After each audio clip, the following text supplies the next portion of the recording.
بسم الله الرحمن الرحيم فاسألوا أهل الذكر إن كنتم لا تعلمون। আসসালামু আলাইকুম রহমতুল্লাহি ওয়া বারাকাতুহু। আরেকদিন ভাই জানতে চেয়েছেন যে তার এলাকায়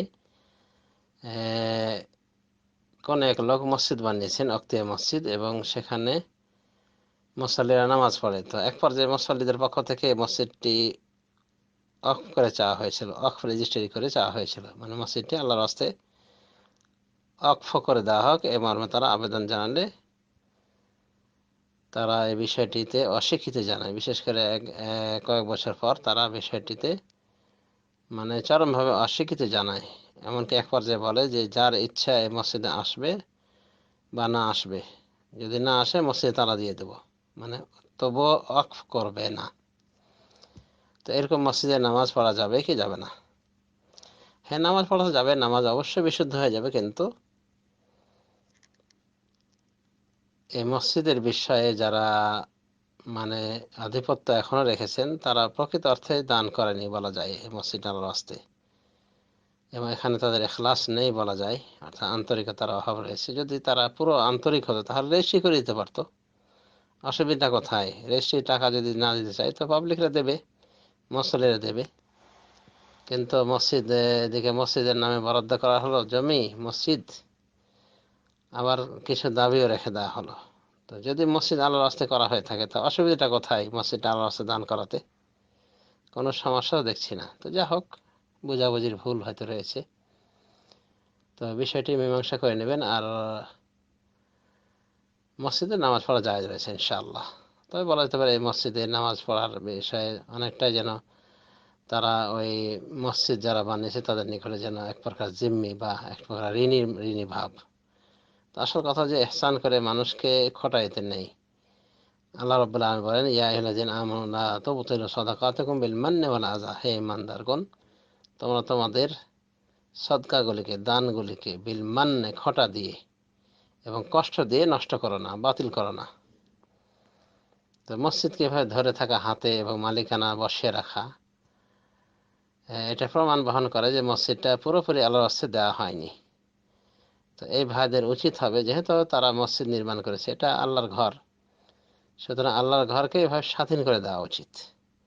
মুসল্লিদের দাবি পুরা করা উচিত, যেহেতু তারা রেস্ট্রি চেয়েছে, তারা তো নিজেদের জন্য ভোগ করতে চায়নি। অতএব উচিত হবে এই ভাইদের, যারা মসজিদটি নির্মাণ করেছেন নিজের অর্থায়নে বা নিজের জায়গা থেকে, জায়গা দিয়ে, তাদের উচিত হবে যে আল্লাহর ওয়াস্তে এটা দিয়েছেন এটা প্রমাণ করে দেওয়া। সেটা ওয়াকফ রেজিস্ট্রি করার মাধ্যমে হতে পারে। তারপরে জমি জায়গা মসজিদের জন্য হলে সেটা আল্লাহর রাস্তায় দান করা হয়। এবং বুখারী শরীফে হাদিস প্রমাণ যে রাসূলুল্লাহ সাল্লাল্লাহু আলাইহি ওয়াসাল্লাম যখন মসজিদে নববীর জায়গাটি বরাদ্দ করলেন, ঠিক করলেন যে এখানে মসজিদ নববী হবে, তখন ওই জায়গাটি ছিল কিছু এতিমদের বা দুজন এতিমের। তো রাসূলুল্লাহ সাল্লাল্লাহু আলাইহি ওয়াসাল্লাম তাদেরকে বলেছিলেন, তোমরা এর দাম কত নেবে বলো। তখন এতিমরা বলেছিল যে না, এর দাম আমরা আল্লাহর কাছে চাই, মানে আল্লাহর রাস্তায় আমরা দান করে দিতে চাই। তাহলে লিল্লাহিয়াত একটা জরুরি বিষয় মসজিদ ইত্যাদির ক্ষেত্রে।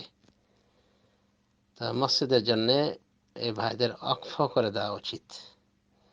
আর ওয়াকফ না হওয়াতে দেখা যায় অনেক সমস্যা, বিশেষ করে এই ভাইয়েরা, এই ভাইদের পরবর্তীতে তাদের যে প্রজন্ম, তাদের মাধ্যমে এই মসজিদ দখল হওয়া খুবই স্বাভাবিক ব্যাপার। তো ওয়াকফ করে দেওয়াটাই হলো নিরাপদ। আর মসজিদ নির্মাণের যে একটা ফজিলত আশা করি আমরা জানি, রাসূলুল্লাহ সাল্লাল্লাহু আলাইহি ওয়াসাল্লাম বলেন, মান বানা লিল্লাহি মাসজিদান বানাল্লাহু লাহু বাইতান ফিল জান্নাহ, যে ব্যক্তি আল্লাহর রাস্তায় মসজিদ বানাবে, আল্লাহ তাকে, তার জন্য জান্নাতে একটি ঘর বানাবেন। বুখারী শরীফ হাদিস। আরো হাদিসে এসেছে যে মান বানা লিল্লাহি মাসজিদান ওয়ালাউ কা মাফহাসা কাতাতিন, যে ব্যক্তি মসজিদ বানাবে আল্লাহর ওয়াস্তে, যদিও সেটা একটা পাখির বাসা পরিমাণ হোক না কেন, কথা থেকে ছোট পাখি, চড়ুই সদৃশ পাখি।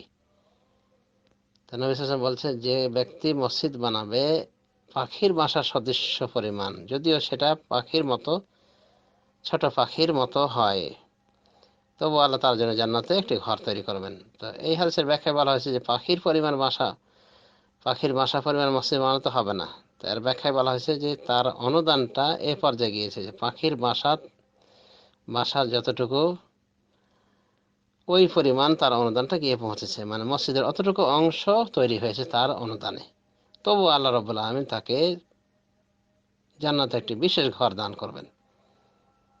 তার মানে মসজিদ বানানোর ক্ষেত্রে সহযোগিতা করলো আল্লাহ রাব্বুল আমিন, তাকে তার জন্য জান্নাতে ঘর তৈরি করবেন।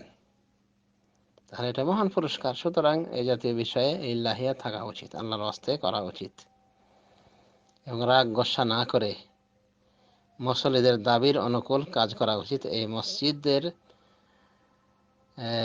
দাতা ভাইদের। আল্লাহ রাব্বুল আমিন আমাদের সবাইকে সঠিক বোঝার তৌফিক দান করুন। আমিন। ওয়া সাল্লাল্লাহু আলা নবিয়িনা মুহাম্মদ ওয়া আলা আলিহি ওয়া সাহবিহি।